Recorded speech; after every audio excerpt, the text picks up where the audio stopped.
Thank you all for coming today as we remember and celebrate the life of J. Turoff. We'll begin with words from our tradition that have been said for thousands of years. In English, these words mean, "Blessed is the judge of truth." And if you will repeat after me, Baruch Dayan Ha'emet. And from the book of Job, we recite together, or you can repeat after me, Adonai Natan, V'Adonai Lakach, Yehi Shem, Adonai Mevorach. Adonai has given and Adonai has taken. Praise be the name of Adonai.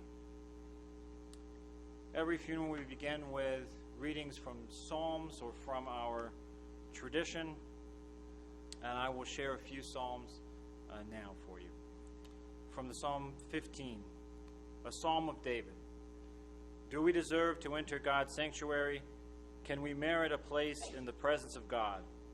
Live with integrity. Do what is right. Speak the truth without deceit.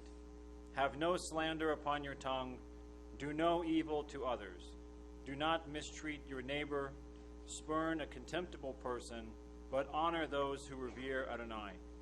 Never retract a promise once made, though it may bring you harm. Lend no money at unfair rates.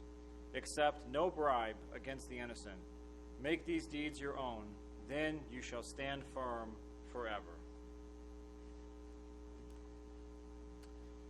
From Psalm 103. As a father has compassion for his children, Adonai has compassion for those who show reverence. God knows how we are fashioned. God remembers that we are dust. The days of mortals are like grass. We flourish as the flowers of the field. A wind passes over them, and they are no more. And no one can recognize where they grew. But Adonai's compassion is everlasting.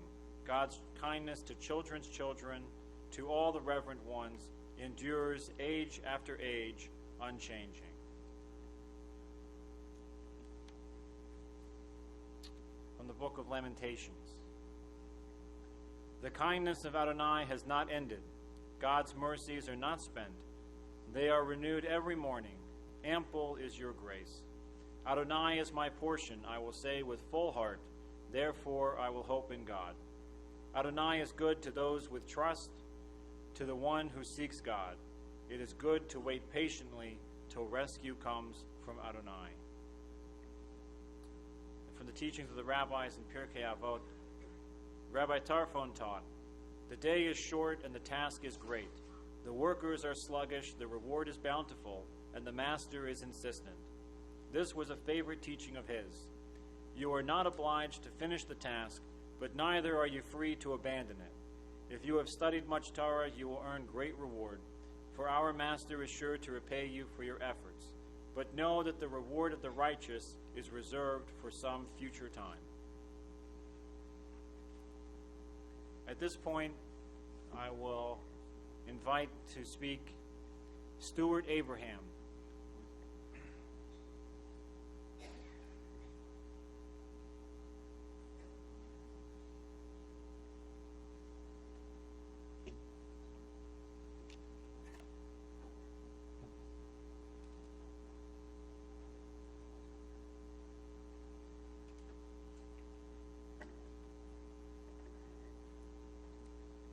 Good morning.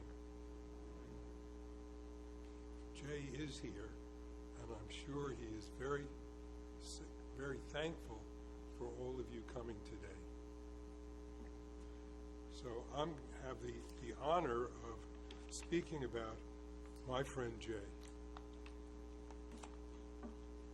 My wife Joanne and I have known Jay and Sandy ever since Brooklyn Day brought them to the temple in 2012. Joanne and I have been here for more than 50 years and have many wonderful friends. Few have had a greater impact on us and the synagogue than Jay. One particularly striking memory of Jay concerned a men's club comedy night. So there we are at this men's club comedy night in the next room. Room is packed. There have been 3 comedians to perform. and none were particularly good. So as I'm sure you know, comedians often thrive by having fun with members of the audience. That's why Joanne and I were seated way in the back. We wanted no part of that. However, I looked up and Jay and Sandy's table was at what I would call ground zero. You couldn't get closer if you wanted to. So the comedian was proceeding, and as fate would have it, the last comedian singled out Jay. He'd already asked many people about their occupations, accountants, lawyers, doctors. Noting that Jay had not raised his hand, he asked Jay what he did. Jay responded that he was a monback. A monback. Spelled M-O-N-B-A-C-K. Monback. The comedian, not suspecting he was falling into a trap, asked, what exactly did a monback do? And Jay told them in a very straightforward way, as if he was giving just a job description, that he worked at a warehouse loading dock. When a tractor trailer was backing into the dock, Jay was the person on the dock going, "Mon back, mon back."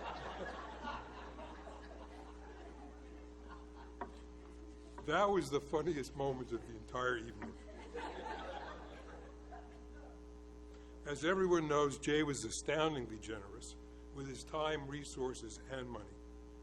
At Temple Beth Ahm, Jay became the sign man. Anytime a sign was needed, Jay would produce it. We're having a party, we're having an event, always new signs from Jay produced at his shop. The signage for all the events, including magnets for special purposes. We have a large refrigerator magnet each year that gives the temple holiday calendar, including the date and times of the services of all our holidays. He also made all of the magnetic name tags for the entire board. No pins, but a magnet on both sides, very easy to put on and didn't destroy your clothing. And he made many other things as well, all at no charge, and all, of course, at the last minute. But to me, Jay was my weekly lunch buddy. Almost every Friday we would have lunch. I should amend that. After a number of years, both Sandy and Joanne noticed that on Friday nights, Jay and I were not hungry. So the meetings became non-Friday lunches. The lunches were great for both of us. Our lunches started when I was finishing my second term as president, and I look forward to having someone with business experience to use as a sounding board. So while Jay would tell me stories of his business experiences, especially his time as a taxi and limousine commissioner, as a technologist, I would say, well, why don't you do this or that? And he quickly ignored those things. Jay was not really into technology.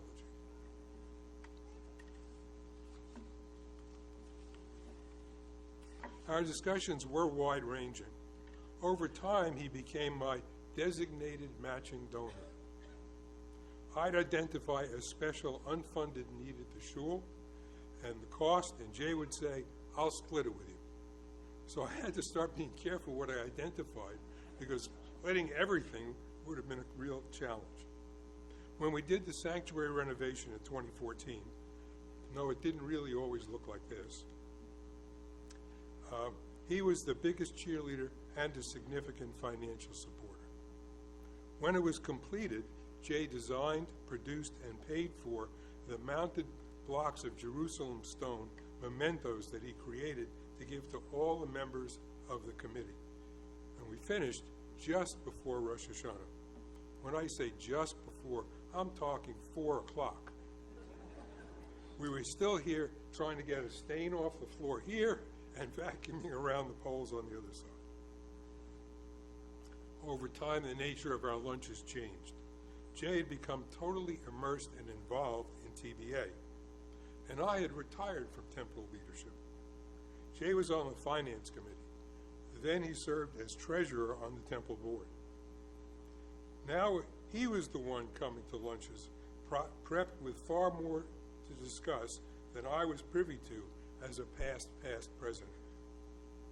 Jay continued to put forth his opinion and handle his board responsibilities up until very recently.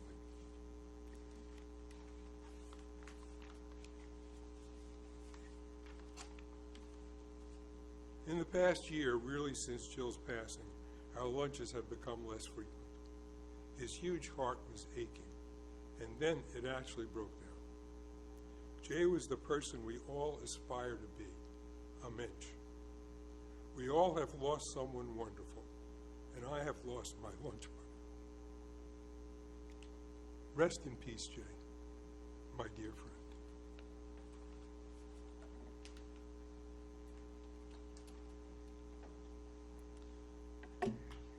Thank you, Stuart.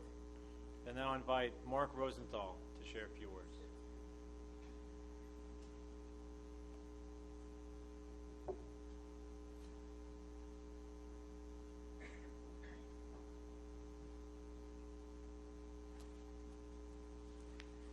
Good morning. Thank you all for coming. To see this kind of crowd come out for my dear friend Jay deserved nothing less. I heard a number of titles that were given to him over the last few days since his passing. He's one of the good guys, the mensch of all mensches, and that was Jay. I want to thank Sandy for inviting me to speak today because his friendship meant a great deal to me.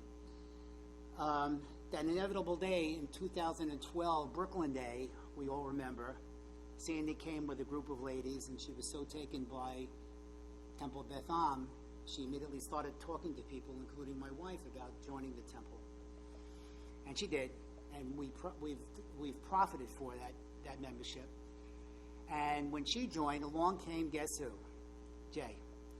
And I remember as far back as that comedy night that I didn't really, I wasn't really that tight with Jay yet, but with that comedy night and that comedian, he just came needle after needle after needle, and Jay just went along with it. He laughed. He thought it was the greatest thing. And I said to myself, you know, this guy, Jay Turoff, he's a good guy. He can take it. And, you know, over the months immediately after the comedy night, we became very close friends. Two New York kind of guys. I learned that he was a deeply caring person over the next number of months. And over time, his devotion to Temple Beth Ahm became quite obvious. He cared about the entire congregation. His generosity always came to the surface without being asked, whether it was signage, posters, pins, through tower graphics that he never asked any money for, monetary donations, or just giving of his time. While I was president between 2016 and 2018, he came to me and he said, you know, I've had a lot of business experience. I'd like to help out with the temple finances. I'm thinking about joining the finance committee. I said, Jay, that's great, go for it. And he did, and he remained on that finance committee until the present time. He joined the committee around then, eventually ran for temple treasurer in 2020. He was about to complete his 4th year as temple treasurer. That devotion to TBA, which I spoke about, shone through as he worked on the finance committee, always thinking about a better way to do things, always making himself available for any meeting that ever came up, or maybe just helping out in the office. Fundraising was always on his mind. Jay's life could have been easier. He had some health issues in recent years, and then with losing both Mark and Jill way too soon, which had a weigh on his mind, he somehow got through it all. Jay was always happy and humble, as far as I remember, while he was here. His life with Sandy and his family and her family, and his life at TBA, the friendships, all the dinners out, all the various functions helped alleviate any pain that he might have been experiencing. I wish he could have been with us a little longer. 12 years seems like such a short time. Before I finish, I have some quick stories about Jay, which shows the kind of person he was. It was never about him. It was always about everybody else. a few months ago, I think it was sometime late in 2023, we had a finance committee meeting on a Thursday morning.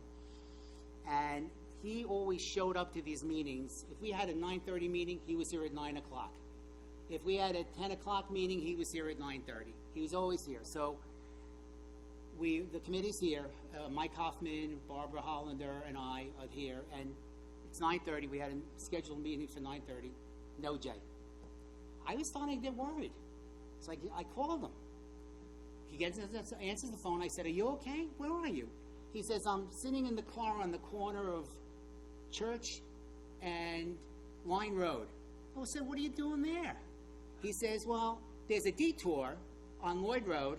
The Lloyd Road's closed. I didn't know how to get to the temple from where I was. So I started following the detour signs, and I ended up in Keyport. So I found my way back, and I'm sitting here. I didn't want to call you because you guys have work to do. You know, I don't want to put anybody out. I was going to flag down one of the cops at this construction site on Lloyd and Church, and maybe he could get me to the temple." I said, "Jay, I'll come get you. What are you talking about?" So I came to get him, and we resumed our meeting. The other thing that was really personal to me, when Jill had passed away in early last spring, you know, Jay and everybody else knows what I did for a living for a number of years, and I'm usually quite busy up until April 15th. And Jill's funeral was sometime around the tax deadline. I don't remember the exact date. There was no way I was not going to be there for my friend. So I went to the funeral. I found him. He saw me. He got very emotional when I hugged him. He says, "I can't believe you made it. How did you make it? I can't believe you made it." I said, "For you, Jay, anything." You know, there wasn't even a question in my mind. And that was the type of person he was. The one last thing, which is going to stick with me for a long, long time, he called me from the hospital in like the first or second week of May. And he says to me, you know, I'm on the board, he's on the board. He was finishing his term as treasurer, as I said. And he always gave the financial report at the board meetings. And he says to me in a very weak voice, because I could tell he was not doing great, he said to me, "Could you give the financial report at this month's board meeting?" I said, "Of course I can." I said, "That's not even a question. I mean, don't even worry about it." He says, "Well, I feel like I'm letting everybody down." And that'll stick with me for a long time, because that was him. Jay, I want to thank you for your friendship. You're a real mensch. We all miss you and love you. Rest in peace, my friend.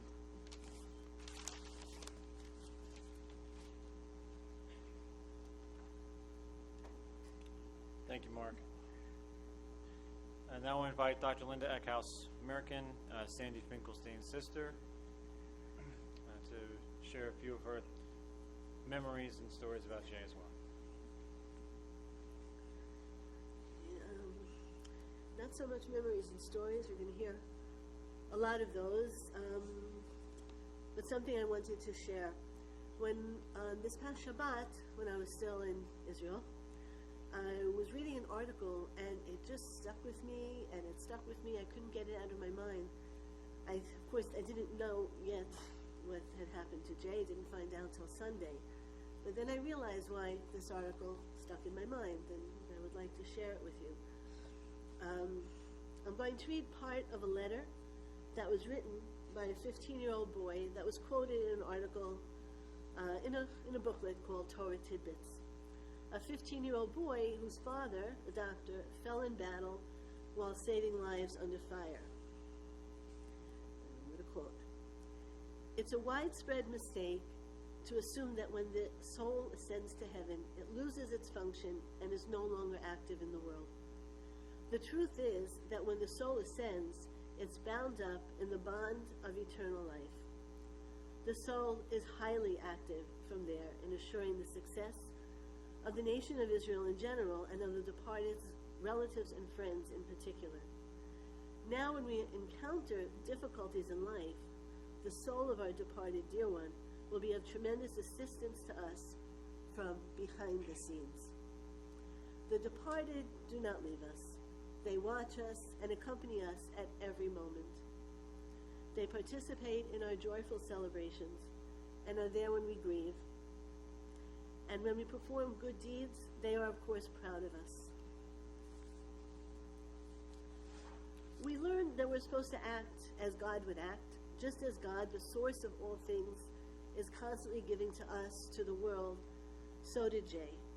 He always preferred giving to receiving, to family, to friends, to shul, all the time. Now that Jay is in a more holy place, we can be sure that he will continue to give and assist his family and friends from a place of even more strength. And while we miss Jay very much, we must remember that he will always be with us.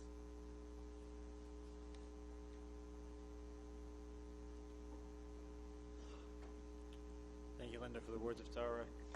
And we'll now invite Courtney Solomon Campbell, Sandy's granddaughter, Jason's daughter, to share a few words.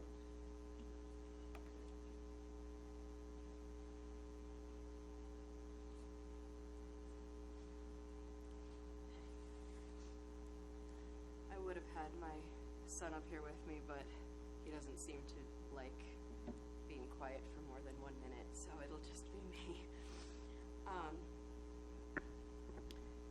Is that better? Hello, everyone. Thank you all for coming. It means so much to us, and it makes me really happy to know that Jay had such an impact on so many people's lives. I first met Jay the moment I was born. Maybe not the exact moment I was born, but very soon after, when all the grandparents came in to meet me. He never had to be my grandpa, but he always was my grandpa. He was so thrilled for my mom and dad, and I have albums full of pictures of Jay and Grandma holding me, cuddling me, feeding me, that I'll cherish forever. Jay was so excited that he created a massive lawn sign of a stork announcing my birth, some of you may remember, which we still have in storage. Safe to say, he's been a huge part of my life forever. He always shows up for the family. He's gone to so many birthday parties, graduations, musicals, concerts, sporting events, anything that my sister and I had, not so much the sporting events. He never forgot to ask about our lives, how everything was going in general, how school was, how work was, how vacations went, what our future plans were, things that we couldn't even think about. He always thought of. Anything we did, he would know and would take interest in. If something had changed in between the last time I'd seen him, like taking a new job, getting engaged, or announcing my pregnancy, he was there with a big smile, well wishes, and genuine curiosity about how I was doing with everything. He was also the best mediator I could have asked for. He's extremely good at keeping emotions under control. And as most or all of you know how headstrong Grandma is, I can tell you the apples didn't fall far from the tree in regard to my father and I.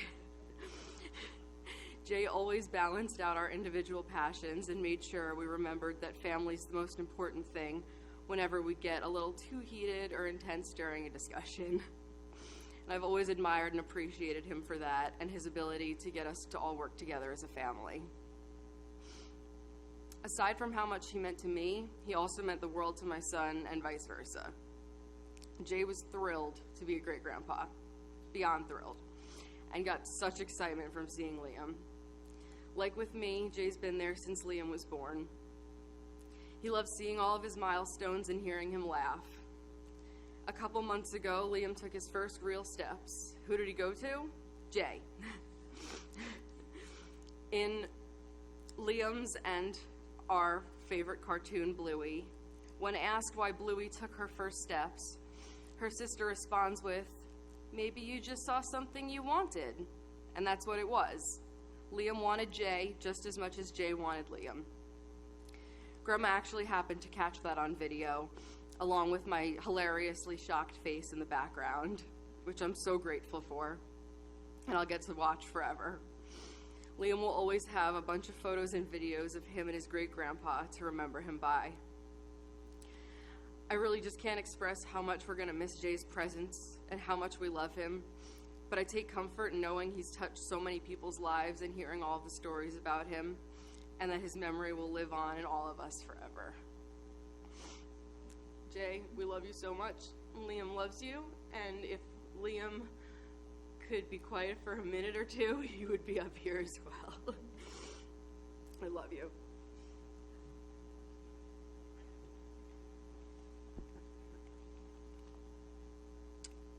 Thank you, Courtney. I'm going to invite Sandy's niece, Miriam Merkin, to share a few words.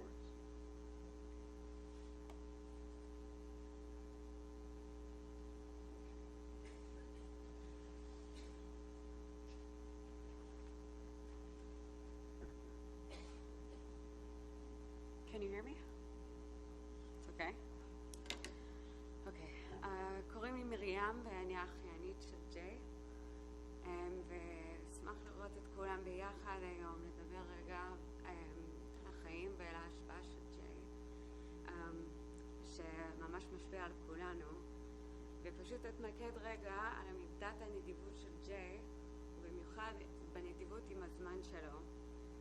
ג'יי תמיד היה 100% נוכח בכל שיחה שהוא היה, זה לא משנה על מה מדברים, על, לא יודעת, על הלימודים, על החיים, הוא גם תמיד היה שם אם היה משהו לסדר בחיים, לא היה משהו שמסתדר טוב. ואשמח אם תן לנו להתקדם את המידות האלו, להתרכז עם כולן באיזשהו אופן נדיבות ונוכח בלב וגם במעשים. And now in English, thank you all for coming today and celebrating and honoring the life of my Uncle Jay of Simcha Lev. We're reminded of the immense impact Jay had on all of us, and I would like to speak specifically about his characteristic of generosity and how he was always specifically generous with his time. When he would speak to Jay, he was always 100% present. Like, he's not in a rush trying to go anywhere else, didn't have any other conversation or any other responsibility. He was always 100% there. Didn't matter what you're speaking about, if you're speaking about school or just fun things going on in your life, or if there's any kind of challenges. And if so, he was happy always to act as a mirror and help you figure out the best path forward for yourself. Let's keep this idea in mind and help to carry forward this idea of generosity, specifically in our presence with each other. Then to hold this in our hearts, but also to follow through with our actions.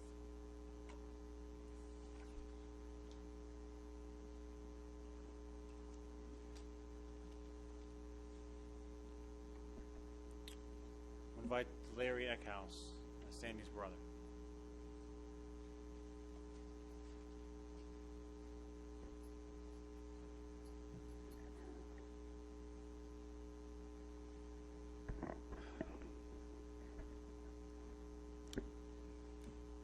It's always difficult to come up after a lot of speakers have spoken and said the things you wanted to say,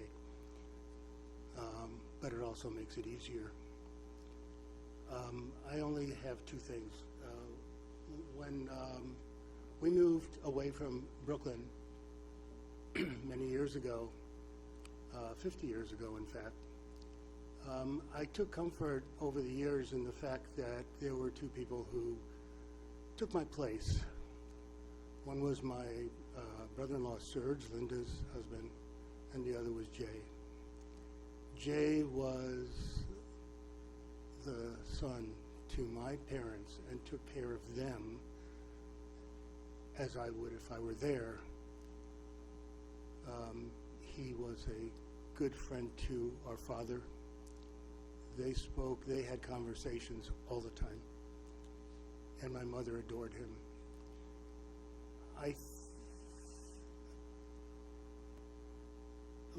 Last Shabbat, our rabbi gave a speech. We did not know Jay's condition. We knew he wasn't doing well.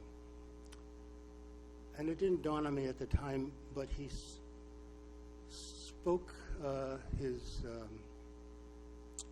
gave a little speech about what path, what do you need to be on the right path? And there were, of course, several rabbis, and they all had different opinions. But the one that seemed to be accepted was the one that said, what you need is a lev tov, a good heart. Because everything else comes from that. Jay had a good heart. There was nothing that he wouldn't do for my family, for me, for my sisters. And he was always there, and he was always active. I mean, you couldn't keep him down. He was always doing something. And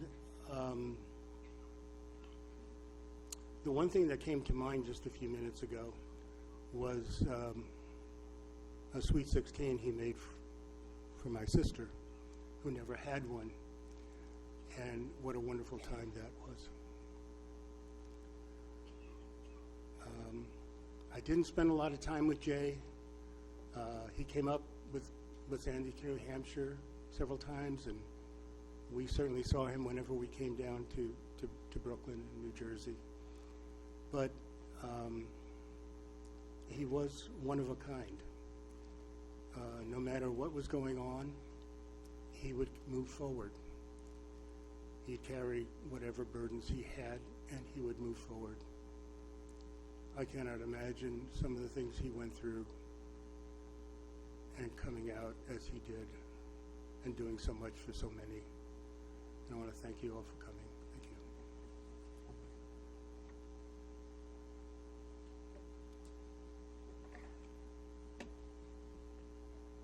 Thank you, Larry. I now invite Victor Rego, Jay's son-in-law, to share a few words.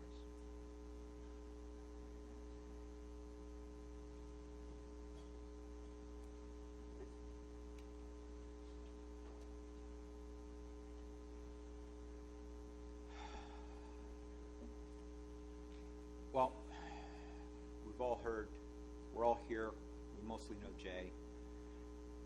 We've all heard what he means to all our lives, but to me, it all started in 1995. We were home with Jill, and he came home from work, and back then he was a little more imposing. And he walked in, and Jill goes up and said, "Hi, this is Victor," and goes, "Hello." He wasn't too impressed. Let's leave it at that way. After my knee stopped shaking, we moved on with the evening, and that was it. But I'm also so grateful. This speech is all about being grateful. Grateful for Jay and everything that he did and who he was. I'm grateful for Jay for providing such a stable family in times of chaos for Mark and Jill and also myself. I'm grateful for the essence of who he was, the understanding, the forgiveness, and also at times the correction that he would give me, which was greatly appreciated.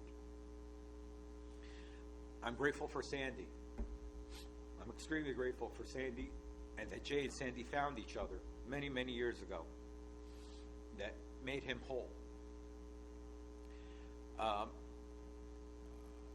Of course, I'm grateful for all these years of his mentorship, of being at work in the business and showing me the ropes, not only of the business but also of life. But the most important thing, that I'm grateful for is that he gave me Jill. Thank you. I miss you.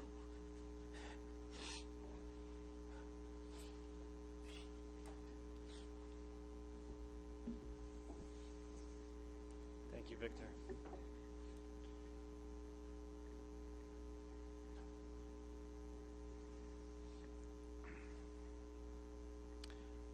This is a few just a few of the volumes I think we could write about Jay's life. And everyone who met him had stories like this that they could share. I want to share a few stories that Sandy told me, a few things I knew Jay told me, and a little bit of my getting to know him as his rabbi. I'll begin with a section from Proverbs.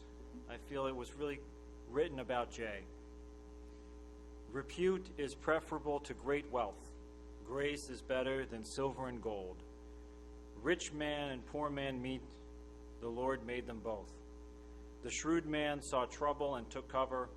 The simple kept going and paid the penalty. The effect of humility is fear of the Lord, wealth, honor, and life. Thorns and snares are in the path of the crooked. He who values his life will keep far from them. Train a lad in the way he ought to go, and he will not swerve from it, even in old age. From Proverbs 22. Now, Jay certainly valued his integrity and his trustworthiness, his repute over wealth, for sure. But, then again, he was the treasurer and on the finance committee of a lot of organizations. So maybe he also valued some of those things as well. He took great care to be careful with other people's wealth. Anything that came up here in the synagogue, he wanted to be a good steward of it. He wanted to do the right thing. Jay was born June 9th in 1938 in Brooklyn, New York, to his parents Rose and Aaron Turoff. He was a proud graduate of the City College of New York and Baruch College, where he attended business school. And as we've heard, business was a very big part of Jay's life. And I heard, he never told me this, I heard from Sandy, he started working in his father's hardware store when he was 9 years old. And you likely know that Jay was not in the hardware business. He was in signs and graphics, and I'll always keep my name tag here, that when I first started, Jay it must have made me 3 of them. He said, pick which one you like best. One of them says, Rabbi Edelstein, Rabbi, because he said, because maybe you do something, you won't be the rabbi, you might be the educator, principal or something, but here you're the rabbi. So he put rabbi twice. I didn't mind. I heard about how he got started in the business, actually at one of Jay and Stewart's special Friday lunches. That, don't worry, Joanne, it happened on a Thursday. It was a Friday lunch. It happened on Thursday. Jay started telling me all kinds of stories about his company and also when he was the taxi commissioner. And he told me that one day he was working in his father's hardware store, and Fred Trump came in into the store, and he was looking for signs for one of his apartment buildings and asked if they had them, and Jay said he could get them. But then he couldn't. So instead, he got the stuff he needed to make them, and he started making all the signs. And that was the beginning of his business. And now we know the Tower Graphics and Sign Company is it's a well-known, reputable company, of course, that makes anything you need to read or display. And as Stuart mentioned, so many of the signs here around the building came from Jay, and he would say, anything you need, just send me an email. We'll make it for you. When his daughter Jill and his son Mark were born, Jay tried to be the best father he could, but his father worked 7 days a week, every week, and Jay maybe didn't have so much of a father figure to emulate. But he wanted to be present in his children's lives, and he wanted them to be happy. And I think he did that. I heard that when Mark was bar mitzvahed, Jay took him to the Western Wall in Jerusalem. And that when Jay and Sandy met in 1988, it was through one of, and I don't want to get it wrong, so one of Sandy's son's friend's parents. I don't know how many possessives we can put, who was a taxi broker that knew Jay from when he was taxi commissioner in New York. And Larry mentioned Jay's surprise Sweet 16 birthday for Sandy just a few years after his 16th birthday. What Larry didn't share, Sandy told me that Jay made these audio invitations and sent to everyone that had the Mission Impossible theme recorded onto it to really go to tell everyone it was a secret. You can't share any of this with Sandy doesn't know. So he put that Mission Impossible theme song into this audio recording. You had to put it in and listen to it to get the information. Now, I don't know if it's self-destructed, but I wouldn't put it past him. He'd figure it out.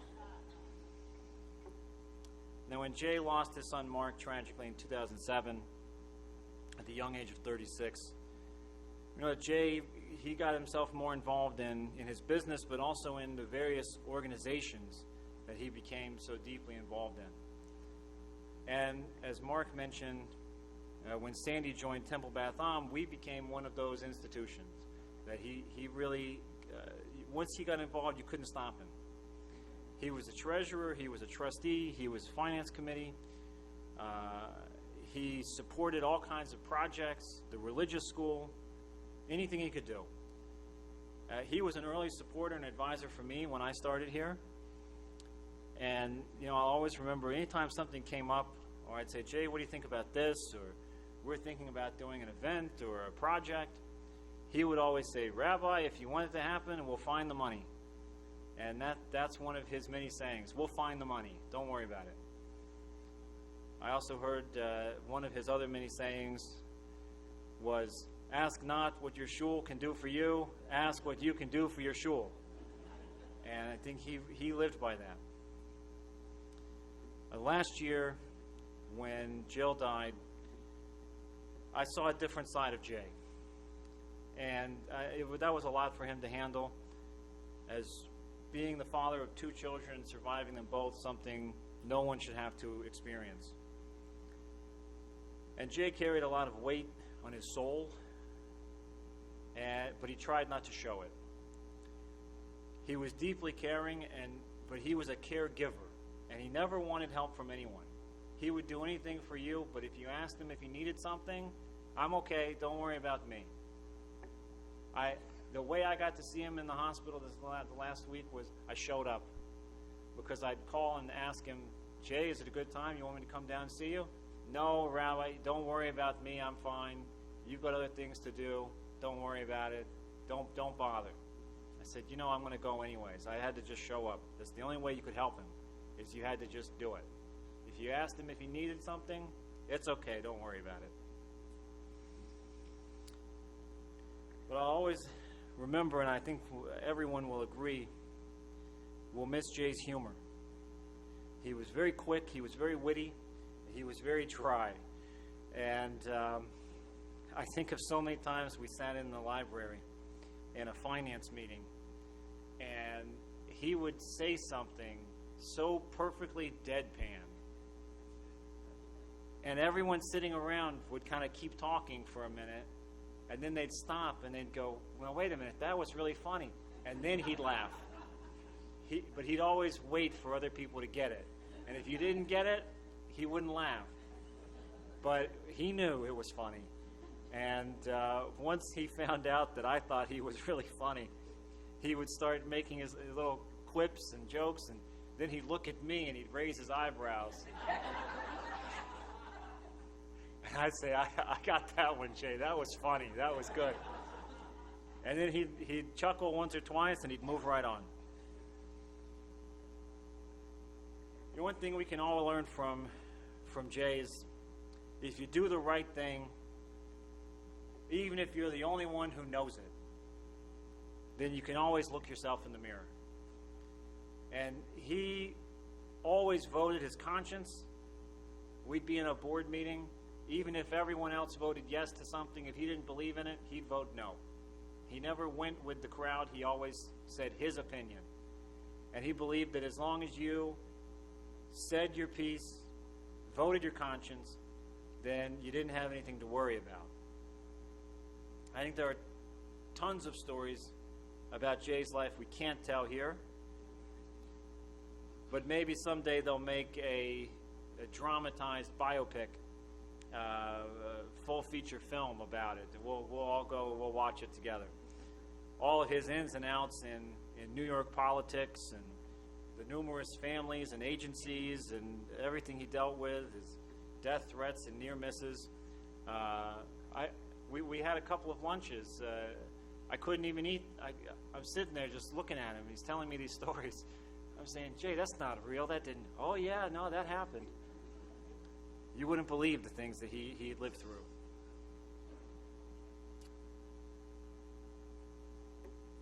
But that was only half of it. I mean, he was involved in so many boards, the Kidney and Urology Foundation of New York, New Jersey. He was a trustee at Temple Beth Abraham in Brooklyn, where he started out. He was also a trustee on the board here at Temple Beth Ahm. He was a proud supporter of the Center for Holocaust, Human Rights, and Genocide Education, known as Change. You couldn't stop him. It's like Mark said, even when he was in the hospital, he was thinking about us. I told him, I gave him a call, I told him, you know what, Jay, don't worry about us. You take care of yourself for once.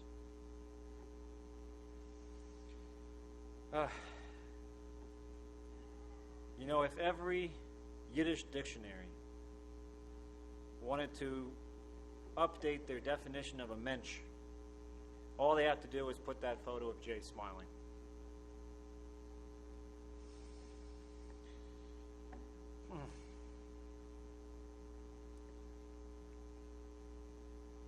I usually get through this part fine. He'll always be remembered as generous, caring, hardworking, funny, and smart. A caring father and a loving partner. May his memory be for a blessing, and may he be bound in the bond of life.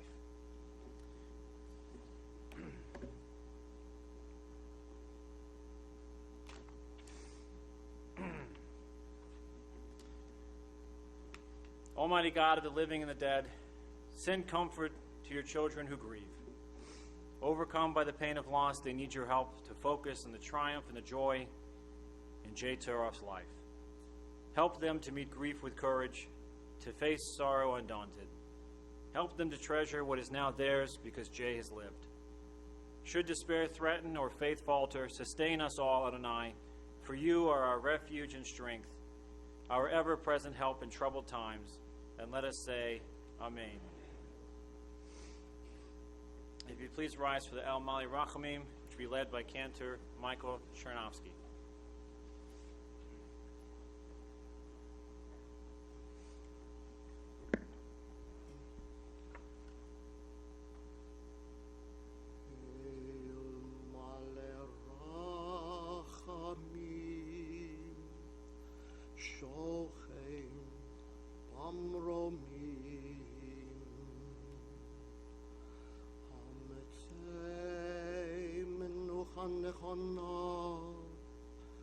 תחת כנפי השכינה במעלות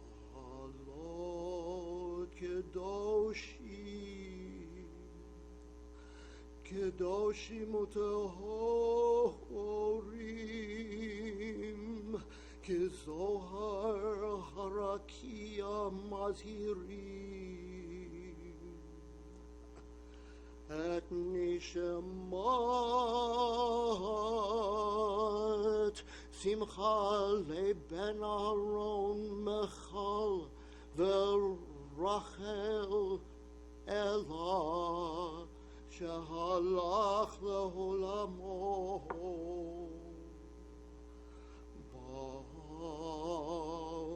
בגן עדן תהא מנוחתו ענה בעל הרחמים, הסתירהו בסתר כנפיך לעולמים. וצרור בצרור החיים את נשמתו. אדוני הוא נחלתו. וינוח ושלום על משכבו ונאמר אמן.